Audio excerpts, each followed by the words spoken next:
नमस्कार दोस्तों। हमने बचपन से सुना है कि जब एक दरवाज़ा बंद होता है तो दूसरा खुलता है। H1B वीज़ा को अमेरिका में बंद कर दिया गया या इसके लीजिए डिफिकल्ट कर दिया।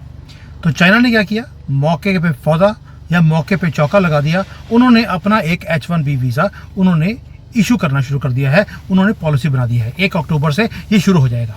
ये भारतीयों के लिए है बिकॉज H1B वीज़ा के ऊपर भी भारतीय ही जाते थे। अब ये जो वीज़ा है H1B वीज़ा का नाम नहीं दिया, इसका नाम दे दिया है के वीज़ा। मैं खुद यहाँ पर जो हाई स्किल्ड लेबर होती है या हाई स्किल्ड जो वीज़ा होता है उसके ऊपर मैं भी यहाँ पे हूँ चाइना में, और इतने सालों 15 सालों से मैं यहाँ पे काम कर रहा हूँ। लेकिन अब इन्होंने कैटेगरी को चेंज कर दिया, उसका नाम डाल दिया है के वीज़ा। अब ये स्ट्रेटजी क्या है, और ये गेम चेंजर है भारतीय टेक प्रोफेशनल्स के लिए। और ऊपर से चाइना ने बोल दिया आपको 88 लाख रुपीज़ देने की ज़रूरत नहीं है, फ्री ऑफ कॉस्ट है, हाई सैलरी मिलेगी और प्लस रेड कारपेट दिया जाएगा, आइए चाइना को ग्रेट बनाइए। ये तो गेम उल्टा हो गया। ये क्रिटिकल एनालिसिस अब मैं करने वाला हूं। क्यों? क्योंकि अभी सिर्फ 24 घंटे हुए हैं अमेरिका ने जब ये H1B वीज़ा का एक डिमांड रख दी कि हमें तो जी $1 लाख चाहिए एक एक बंदे का। चाइना ने अनाउंस कर दिया काउंटर स्ट्रेटजी कि अगर टैलेंट ही है जो अमेरिका में जाता था, क्यों ना मैं अपने पास ले आऊं। दोस्तों ये कोइंसिडेंस नहीं है, ये कैलकुलेटेड जियोपॉलिटिकल चेस है। कभी कोई जीतेगा, कभी कोई जीतेगा। चाइना की मूव जबरदस्त है, लेकिन क्या भारतीय वो चाइना में आकर काम करेंगे चाइनीज कंपनीज के लिए? इसके ऊपर भी डिटेल में बात करते हैं। पहली बात तो ये है कि जो डोनाल्ड ट्रंप का जो एग्जीक्यूटिव ऑर्डर था उसने सिर्फ केओस नहीं क्रिएट किया, उसने फैमिलीज को तबाह भी कर दिया। कई लोग जिनकी शादियां होनी थी सिर्फ इसलिए कि लड़का अमेरिका में H1B वीज़ा के ऊपर है, लोगों ने अपनी लड़कियों का रिश्ता ही तोड़ दिया कि भाई तुम तो बेकार हो गए हो, तुम तो सड़क छाप हो, होमलेस हो, तुम्हारे साथ हम अपनी लड़की की शादी नहीं करेंगे। यानी कि जो इंडियन प्रोफेशनल्स हैं जो कि सॉर्ट आफ्टर थे H1B वीज़ा वाले, अब वो अमेरिका में रह नहीं पाएंगे। पिछले 24 घंटे में कई लोग फ्लाइट में बैठे हुए थे, जो पता लगा कि ये हो गया है, फ्लाइट को छोड़कर उसी वक्त एयरपोर्ट से वापस चले गए अमेरिका के अंदर। क्यों? उनको मालूम था कि अगर आज वापस नहीं गए तो कल को 90 लाख रुपए हमें अपनी जेब से देने पड़ेंगे। टेक्निकल जायंट्स जो टेक कंपनीज हैं बड़ी बड़ी, वो पैनिक में हैं। फैमिलीज सेपरेट हो रही हैं ओवरनाइट, और भारतीय गवर्नमेंट भी लगातार काम कर रही है कि कैसे करना है। मैंने आपको पहले बोला था कि जो ये काम किया जा रहा है आपके प्रोफेशनल्स को आपकी कंट्री में वापस भेजने की तैयारी है। पहली बात ये मिली भगत है। और दूसरा, अभी अभी SCO की मीटिंग से पहले मोदी जी और शी जिनपिंग दोनों ने एक पैक्ट बना लिया कि तुम्हारी प्रॉब्लम मेरी प्रॉब्लम है, मेरी प्रॉब्लम तुम्हारी प्रॉब्लम है, मिलकर इन चीज़ों को हम जो अमेरिकन हेजीमनी है उसका तोड़ निकालते हैं। आपने कभी नहीं सुना होगा चाइना ने भारतीयों को बोल दिया वेलकम टू चाइना, ये पहली बार है। यानी कि अमेरिका में क्राइसिस क्रिएट किया गया और चाइना ने अपॉर्चुनिटी ग्रैब करनी शुरू कर दी। चाइना की स्ट्रेटजी क्या है? चाइना ने अनाउंस किया अभी अपना के वीज़ा प्रोग्राम, मैंने पहले दिखाया आपको। ये चाइना का डायरेक्ट आंसर है अमेरिका के H1B वीज़ा को। टाइमिंग कोई इंसिडेंस नहीं है, कोइंसिडेंस नहीं है। के वीज़ा टारगेट करता है किसके लिए? Stem professionals. अब ये स्टेम प्रोफेशनल्स होते क्या हैं? ये जो स्टेम प्रोफेशनल्स का मतलब है science, technology, engineering, mathematics. Sounds familiar to you? America का H1B वीज़ा जो है वो भी स्टेम प्रोफेशनल्स को ही इंपोर्ट करता है। Exactly same as H1B visa, यानी कि कॉपी कर लिया पूरी की पूरी स्कीम को। लेकिन डिफरेंस है, चाइना ने बोला हमें 88 लाख रुपीज़ नहीं चाहिए, हम आपको बेटर सैलरीज, फास्टर प्रोसेसिंग, 24 घंटे में प्रोसेसिंग हो जाएगी एंड 0 रिस्ट्रिक्शंस। अब ये मैटर क्यों करता है भारत के लिए? दोस्तों चाइना ऑलरेडी 12 तरह के वीज़ाज ये इशू करता है। कभी वीज़ा के लिए, स्टडी के लिए, बिजनेस के लिए, फैमिली यूनियन के लिए, वर्क के लिए। लेकिन जो के वीज़ा है ये 13th कैटेगरी है जो इन्होंने अभी शुरू करी, specifically designed to attract high skilled professionals specially from India. अभी रीज़न क्या, मैं इंडिया क्यों बोल रहा हूँ उसका रीज़न है, चाइना के अंदर सिर्फ 7,500 इंडियंस काम करते हैं। 7,500 इंडियंस, इतनी छोटी कम्युनिटी है यहाँ पर। जबकि दुबई, अकेले दुबई में एक छोटा सा सिटी है, वो 35 लाख इंडियंस काम करते हैं। और अमेरिका के अंदर आपको मालूम है 3 करोड़ से ज़्यादा इंडियंस काम करते हैं। चाइना ने बोला यार ये जो इंडियंस हैं जब दूसरे कंट्री में जाते हैं वहाँ पे तरक्की करते हैं। ये तो एक अनटैप्ड अपॉर्चुनिटी है। इंडिया तैयार कर रहा है ब्रेन्स को और यहाँ पे चाइना वाले मानते भी हैं कि इंडिया से ज़्यादा बेटर जो वो है स्किल्स हैं या आपके सोचने का तरीका है, काम करने का तरीका है, वो किसी के पास नहीं है। इसीलिए चाइना ने बोल दिया कि ये जो 7,400 इंडियंस की कम्युनिटी है, इसको बड़ा करना है। दोस्तों, नंबर्स लाई नहीं करते, क्योंकि हम लोग वर्ल्ड क्लास इंजीनियर्स प्रोड्यूस करते हैं आईआईटी से, बेस्ट मैनेजमेंट के लोग प्रोड्यूस करते हैं आईईएम से, और अमेरिका इसी टैलेंट को यूज़ करता रहा। क्यों? एक तो हमारी कॉस्ट कम होती है विज़ा विज़ एक अमेरिकन जो कि अनपढ़ होते हैं लोग, उनके बदले में हमारे लोग ज़्यादा पढ़े लिखे भी हैं और सस्ते में काम भी करते हैं। इसलिए चाइना ने रेड कारपेट दे दिया कि यार अमेरिका अगर बेवकूफ़ी कर रहा है, why not tap this market. अब बिगर पिक्चर क्या है दोस्तों? ये सिर्फ वीज़ा की बात नहीं है। चाइना का विजन है कि 2035 तक ये इलेक्ट्रॉनिक्स में, आर्टिफिशियल इंटेलिजेंस में, रोबोटिक्स में ये दुनिया को पीछे लगाएगा। प्लस ये अपने आप को अमेरिका से आगे देखते हैं। भारत ने बोल दिया हम 2047 का टारगेट है कि हम डेवलप्ड कंट्री बनेंगे। चाइना बोलता है 2035 तक मैंने दुनिया को अपने पीछे लगाना है। इसलिए चाइना ने ऑलरेडी अमेरिका को टेक्नोलॉजी के अंदर चैलेंज करना शुरू कर दिया है। आपको मालूम है इनका टिकटॉक है, बाइट डांस जो कंपनी का, उन्होंने इन्फ्लुएंस करना शुरू कर दिया अमेरिकन इलेक्शंस को। चाइना का डीप सीक है, उसने एआई वर्ल्ड को पूरा शॉक कर दिया। सिलिकॉन वैली की तो ओवरनाइट ट्रिलियंस ऑफ डॉलर्स की वैल्यू इन्होंने खत्म कर दी। ये तो वो काम है जो चाइनीज ने अभी किया है। जब इसमें भारतीय आ जाएंगे चाइनीज कंपनीज के अंदर, उसके बाद क्या होगा? चाइना कंपनीज क्रिएट करेगा जो ऑल्टरनेट होंगी अमेरिकन टेक जायंट्स के लिए। और यहीं पर चाइना चाहता है कि भारतीय जो अमेरिका से ट्रेनिंग लेकर आए हैं वो सारे चाइना में आ जाएं, बेटर सैलरीज दी जाएंगी और ऑल्टरनेट बनाएंगे अमेरिकन सिस्टम को। दोस्तों, चाइना का एक ही मकसद है, सुपर पावर बनना। और ये उसके बनने के लिए इसको बेस्ट टैलेंट चाहिए। बेस्ट टैलेंट भी वो वाला जो अमेरिका में काम किया हो। आपको याद होगा रिसेंटली अमेरिका ने बैन कर दिया कि जितने भी चाइनीज स्टूडेंट्स हैं उनको वीज़ा दिया जाता है। चाइनीज़ वीज़ा वहाँ पे फीस भरने के बाद अमेरिका जाते हैं, उसके बाद डिपोर्ट कर देते हैं उनको। क्यों? क्योंकि ये सारे होते हैं सीसीपी के एजेंट। सारी इंफॉर्मेशन वहाँ लेके ये अमेरिका को देते हैं। लेकिन भारतीयों के ऊपर ऐसी कोई सुई नहीं है। भारतीयों ने वहाँ पे पढ़े भी हैं, वहाँ पे काम भी किया हुआ है। अब चाइना बोलता है कि मेरे स्टूडेंट्स को बैन किया जा रहा है, why not take Indian talent. ये पढ़ा लिखा भी है और ये काम भी जानते हैं। तो इसलिए इन्होंने इस सारे के सारे टैलेंट को अब जो अनवेलकम्ड है अमेरिका में, उनको वेलकम कर लिया चाइना ने। आपदा में अफसर ये होता है, जो भी होता है ये, वो चाइना ने भी ढूंढना शुरू कर दिया। लेकिन चैलेंज है, चैलेंज ये है कि जो भारतीय यहाँ पर आते भी हैं वो अपने आप को सेफ फील नहीं करते, या दे फील कि यार यहाँ पे डेमोक्रेटिक नहीं है, अथॉरिटेरियन है, फ्रीडम ऑफ एक्सप्रेशन नहीं है। आप ओपनली मोदी जी को गालियाँ नहीं निकाल सकते, और राहुल गांधी को जप्पियाँ पप्पियाँ नहीं डाल सकते, कुछ नहीं कर सकते। इंटरनेट ओपन नहीं है, डेमोक्रेटिक इंस्टीट्यूशंस यहाँ पर एग्जिस्ट नहीं करते। तो लोगों को लगता है मुझे वो फ्रीडम नहीं है। फिर यहाँ पे आप अल्लाह अकबर, अल्लाह बकरी, अल्लाह हलाला ये नहीं बोल सकते, वो बंदर वाली टोपी लगा नहीं सकते।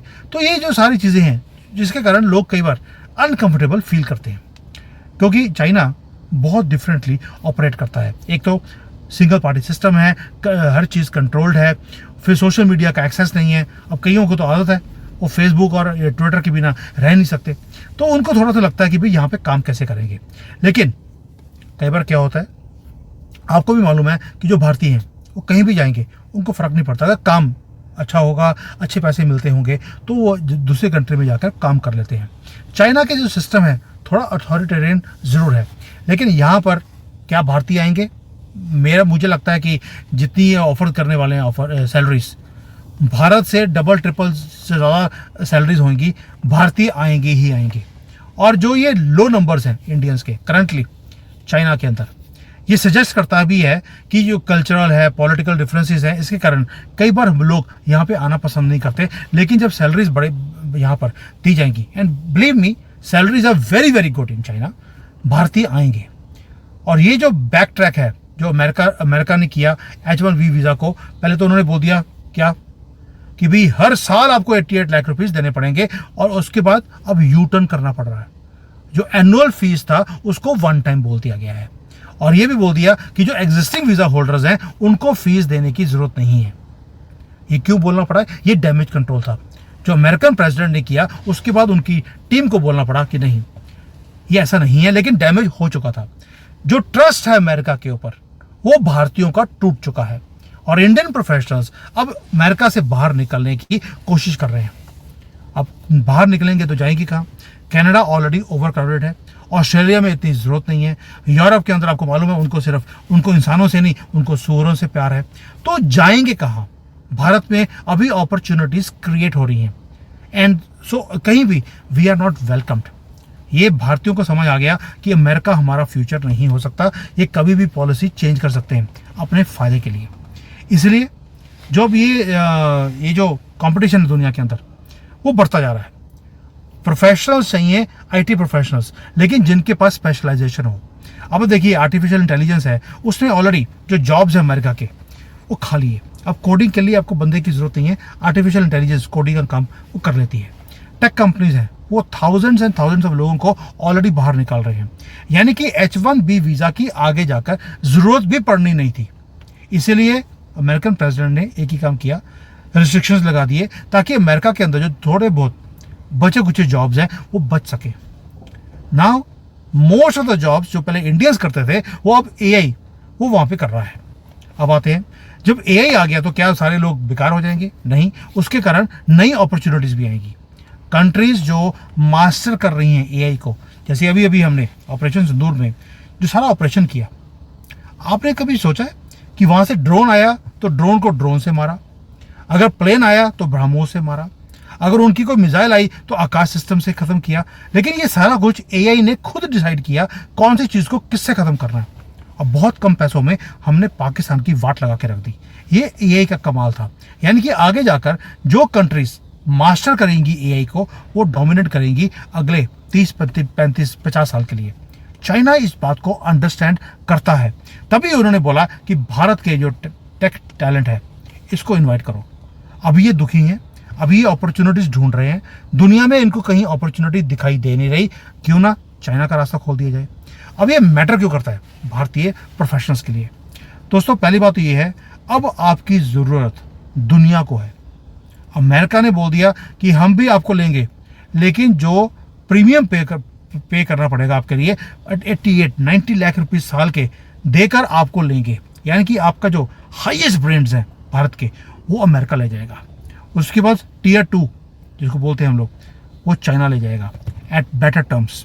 UAE, जापान, ताइवान ये सभी बोल रहे हैं, रशिया ने बोल दिया, इजराइल ने बोल दिया हमें भारत का टैलेंट चाहिए। यानी कि दुनिया भर में अब भारतीयों के टैलेंट की अब जरूरत पड़ने वाली है। मैसेज क्लियर है, आप अपने स्किल्स को अपग्रेड कीजिए। Artificial intelligence, machine learning, advance engineering, skilled professionals आपको बनना पड़ेगा। तो उसके बाद आप इंडिस्पेंसेबल हैं, आपको दुनिया में रेड कारपेट दिया जाएगा, जैसे चाइना जैसा दुश्मन कंट्री भी आपको रेड कारपेट दे रहा है। ये दुनिया को समझ आ गया कि हाउ मच टैलेंटेड भारतीय आर। अब भारतीयों में टैलेंट किसके पास होता है? वो सनातनियों के पास ही है, और तो आपको बताने की जरूरत नहीं है। अब इसके ब्रॉडर इम्प्लीकेशंस क्या है? ये जो वीज़ा वॉर है इसने एक तो फंडामेंटल ट्रूथ हमें बता दिया कि मॉडर्न जियोपॉलिटिक्स के अंदर कोई किसी का दोस्त नहीं है, कोई दुश्मन नहीं है। दुश्मन कंट्री भी आपको रेड कारपेट दे सकता है, ये मोदी जी का कमाल है। और अब जो टैलेंट है it is going to be the new oil. अगर आपके पास टैलेंट है तो सारी कंट्रीज आपको अट्रैक्ट भी करेंगी, आपको रिटेन भी करेंगी एंड आपको मुंह बोली दाम भी देंगी। अमेरिका ने जो रिस्ट्रिक्टिव अप्रोच बनाई है अभी, ये बैकफायर नहीं करी, ये आपको एक सोने पे सुहागा है। आपके लिए और अपॉर्चुनिटीज खोल दी हैं दुनिया भर में। चाइना आपको वेलकम कर रहा है और ये जो अप्रोच है ये उसकी सक्सीड करने वाली है चाइना की, क्योंकि चाइना के अंदर एक भूख है कि उसके ग्लोबल पावर बनना है, उसको एक बनना है सुपर पावर। उसके लिए उसे भारत के प्रोफेशनल्स की ज़रूरत है जो ट्रेंड है अमेरिका के अंदर, और ये कंपटीशन अब इंक्रीज करेगा चाइना। अब आगे आगे होगा क्या? पहली बात ये है कि चाइना का जो K वीज़ा है ये अक्टूबर 1 को शुरू हो रहा है। यानी कि जो भारत के प्रोफेशनल्स हैं उन्हें एक जेन्युइनली एक ऑल्टरनेट मिलेगा अमेरिका से। अमेरिका में अनसर्टेनिटी है, चाइना बोलता है आपकी जॉब भी सर्टन है, पैसे देने की जरूरत नहीं है, और हमारी जो पॉलिसी है वो ओवरनाइट चेंज नहीं होती। अब क्वेश्चन ये है कि भारतीय क्या अमेरिका को छोड़कर चाइना में आएंगे? कईयों को लगता है यार चाइना तो थर्ड वर्ल्ड कंट्री है, वो आके देखेंगे तो अमेरिका फीका लगता है आपको। ये हालत है चाइना की। तो ये जो भारतीय जो यहाँ पर आते हैं वो वापस जाना नहीं चाहते। यानी कि अब आपको भी एक रिस्पॉन्सिबल एक आपके पास चॉइस आ गया, क्या भारत में वापस आएंगे, क्या चाइना में आएंगे, क्या यूरोप में जाएंगे, कहाँ जाएंगे, या अफ्रीका जाएंगे? अफ्रीका में कोई ऑप्शन नहीं है। अब आपके पास ऑप्शंस है, पहला ऑप्शन है भारत और दूसरा ऑप्शन आपके ऊपर है। अब आते हैं कि जो ग्लोबल कंपटीशन दोस्तों ये बढ़ने वाला है। भारत के टैलेंट की अब जो सैलरीज हैं वो इंक्रीज होने वाली है। रीज़न है क्योंकि अब जब आपके पास सप्लाई है तो डिमांड उससे ज़्यादा है। अमेरिका ने अपने पैर पे कुल्हाड़ी नहीं मारी, उसने जानबूझकर मारी है वहाँ की बिग टेक कंपनीज को सीधा करने के लिए। और अब चाइना उसी चीज़ को यूज़ करना चाहता है। भारत के लिए भी बिगेस्ट अपॉर्चुनिटी है। मोदी जी ने कल बोल दिया क्या कि जो हमारे जो लोग हैं, हमारे जो पब्लिक है वही देवो भव है। यानी कि अब वो नहीं है कि जो आ गया वो देवो भव है, नो, हमारे नागरिक देव भव है। और ये जो इलीगल्स हैं इनको बाहर निकाला जाएगा, अपने लीगल लोगों को वापस लेके आया जाएगा ताकि भारत को हम भी डेवलप्ड कंट्री बना सके। ये तो एक ऐसा राइट इकोसिस्टम बनाने के लिए डोनाल्ड ट्रंप ने हमारे ऊपर एहसान कर दिया। राइट अपॉर्चुनिटी है, चाइना भी हमें देख रहा है, भारत भी हमें देख रहा है, और राइट इंसेंटिव्स भारत भी दे रहा है, चाइना भी दे रहा है। अब दोनों को कंपेयर करने की जरूरत है। If you are comfortable with little bit of restrictions कि यहाँ पे सोशल मीडिया चलता नहीं है, आपको बोलने की आज़ादी नहीं है, आप कायदे में रहोगे तो फायदे में रहोगे, वो वाला काम है चाइना में। और जो ब्रेन ड्रेन था, अब ब्रेन रिटेंशन होगा, चाइना भी करेगा, आपको रखेगा, भारत भी रखेगा। चॉइस अब आपकी है। बट एक चीज़ याद रखना कि अब आपको अपने स्किल्स वो अपग्रेड करने पड़ेंगे। सिंपल BTech MTech करने के बाद आपको ये कंट्रीज बुलाने वाली नहीं है। If you want to become an asset for the countries and for companies, आपको अपने स्किल्स डेवलप करने पड़ेंगे। और अब आपका स्किल जियोपॉलिटिकल वेपन की तरह वो यूज़ किया जाएगा। चाइना जब आपके भारतीयों को वहाँ पे बड़ी बड़ी कंपनीज एस्टेब्लिश करने के लिए आपको बुलाएगा, आपको लगता है उसके बाद कभी वो भारत के साथ युद्ध करेगा? नहीं करेगा। यानी कि आपके स्किल्स भारत को सेफ रखने वाले हैं। और ये न्यूज़ बताने के बाद जो मुझे खुशी है, एक तो मुझे भारतीय मिलेंगे यहाँ पर और भी ज़्यादा, दूसरा यहाँ पर एटलीस्ट वेजिटेरियन दुकानें खुलनी शुरू हो जाएंगी जब भारतीय आएंगे, तो दोनों में फ़ायदा हमारा भी है। दोस्तों थैंक यू, जय हिंद, वंदे मातरम।